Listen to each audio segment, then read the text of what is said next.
My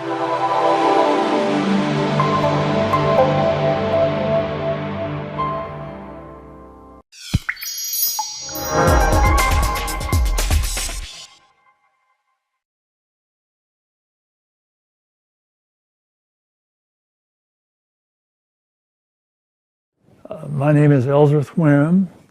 I'm a cardiothoracic surgeon and practice that as my specialty all my professional life. I'm 98 years of age, and I practiced cardiothoracic surgery until I was 95. I first tried to be active by working around my yard, doing my pruning of my bushes, and I mow my own lawn, and so I try to get a little exercise doing that. As far as my dietary program is concerned, I happen to be a vegan. I've been a vegan now for about half my life. I think that that's a healthy form of nutrition. I try to maintain a calm approach to the problems of life and not worry and fret over problems that come along. I get a good night's sleep, and if I feel like it, I take a nap during the day. So I really try to be calm, as careful as I can in preserving what energy I have. I quit work when I was 95. And because of this, of course, I attracted some publicity from the National Geographic. And incidentally, the people I work with very much wanted me to continue, but I felt I should spend a little more time at home with my family. I could be working right now. I could do anything that I did then, and I'm now 98. But I picked 95 as an arbitrary time when I would quit. I have always been inclined to be a vegetarian. My folks were farmers, and we had quite a bit of meat available, but it never appealed to me to eat animal products. I never did drink milk by the glass. I would use it on my cereal, and of course my mother, and then later on my wife, would use it in cooking. So I was naturally inclined toward a vegetable type of diet, but I was concerned about the adequacy of the nutrition. And when I found out that I could get by taking a little vitamin B12, why, of course, I then became entirely vegan. And I think that it has been a very fine form of nutrition. It's a little extreme to tell a person who is using flesh foods that you're going to take everything entirely away from them.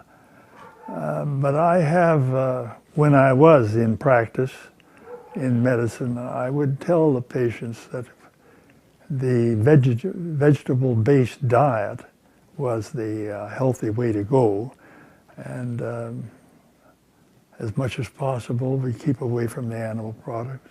It has to be something that the person wants to cooperate in, and people are very sensitive about what they eat. Now, you can talk to people about exercising, and you can talk to people about relaxation and good mental attitude and things like that, and they will accept that. But you talk to them about what they're eating, and people are very sensitive about that. If an individual is willing to listen, I will try to explain to them on a scientific basis of how I think it's better for them. I read a statement in the Wall Street Journal last year, I think it was in January of last year, that I thought was quite significant. And it was this, that all tastes are acquired. except for breast milk.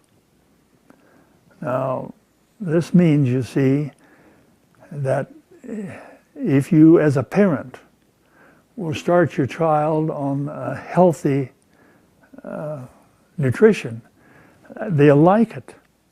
But an individual, let us say, who is old, even my age, can change their taste buds. Now, there are a lot of people that take too much salt, and their food they think is flat unless they have a lot of salt in it. But if you will diminish the amount of salt gradually, after a while they won't know the difference. And in a matter of 3 months or so, you can do a great deal to change your taste habits if you are willing to do it. If a person is willing to go through the change and give himself time, he will enjoy foods that are healthy for him. As you know, cholesterol is the chief problem you have to be concerned about as far as developing coronary occlusion and coronary disease is concerned. If your cholesterol is under 140, very, very seldom that anybody has a heart attack who has a cholesterol of 140. Now, the factors that influence your cholesterol are things that we should know about. And one of the factors is the amount of saturated fat. And most animal fat is saturated, whereas the vegetable fat is unsaturated or monosaturated. So you have to avoid the animal fats. Now, there are those scientists, including Dr. Colin Campbell of Cornell University, that say that animal proteins will also affect your cholesterol, not just the fat. In other words, you pour off the cream off your milk and drink the skim milk. Even the casein of the milk will raise your cholesterol. And then people say also high intake of sugar will affect your cholesterol. So if you can keep your cholesterol under 140, your chances of developing coronary disease are very small. Exercise is beneficial in reducing your cholesterol. But if you're taking in a considerable amount of saturated fat, you can't exercise enough to lower it as much as it should be lowered.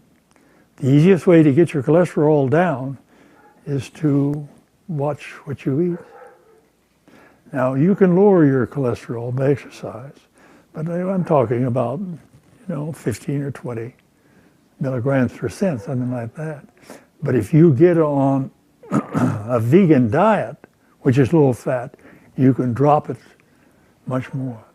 When we went abroad, we had an open heart surgery team that this would be maybe a dozen to 24 people that would go with the team and do open heart surgery in overseas countries. But this was back 50 years ago, you see, when open heart surgery is first starting out. Now, there's no need to do anything like that. Now, most of the surgery we did when we went abroad, it was for congenital heart disease, that is defects of the heart with which a person is born, holes in the heart, malformations of the valves and so forth. And the other was valvular heart disease due to rheumatic fever. We didn't do very many coronary cases when we went overseas. Coronary disease is a disease of the more developed countries. That's being a little bit discriminatory, I presume, but America, undoubtedly, in my opinion, has been the leader in the development of coronary disease. I mean, in the development of treatment of heart disease. and I think has also led out in the research of the cause of the disease. We have a lot of information in this country which is not being applied, which would greatly reduce the incidence we have of coronary disease. I don't know whether you've been following the news, but Mayor Bloomberg of New York has, made certain laws establishing the size of the soft drinks which you can buy and so forth and so on. And he has other areas in which he is also enforcing by law healthful habits. Many people question whether you should have your individual freedom limited by laws, but there's no question about it that there are certain things that we could implement in this country that would greatly reduce heart disease. The Cleveland Clinic is the world's great center for coronary artery disease. Coronary angiography, the study of the coronary arteries, was developed at the Cleveland Clinic. And you can't diagnose where the stoppage is in your coronary arteries without coronary angiography. Now we have some newer methods, but that's still sort of the gold standard. And Dr. Esselstyn of the Cleveland Clinic, he says that coronary artery disease does not need to exist. And if it does, it doesn't need to progress. And he does it on a low-fat vegan diet. There have been only 2 people in the world that I know of that have demonstrated that they can arrest and reverse coronary artery disease, and they are Dr. Dean Ornish of San Francisco and Dr. Esselstyn of the Cleveland Clinic, and they both did it on a low-fat vegan diet. If you go on a low-fat vegan diet and you exercise, your chances of developing coronary disease will be very low.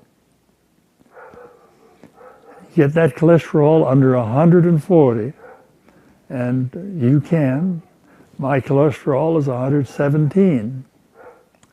If I have some pain in my chest, I know it is not coronary disease. It may be due to something in my esophagus, hiatus hernia from my stomach or something else, but it's not coronary disease.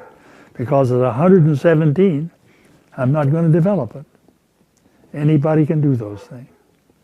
Very simple.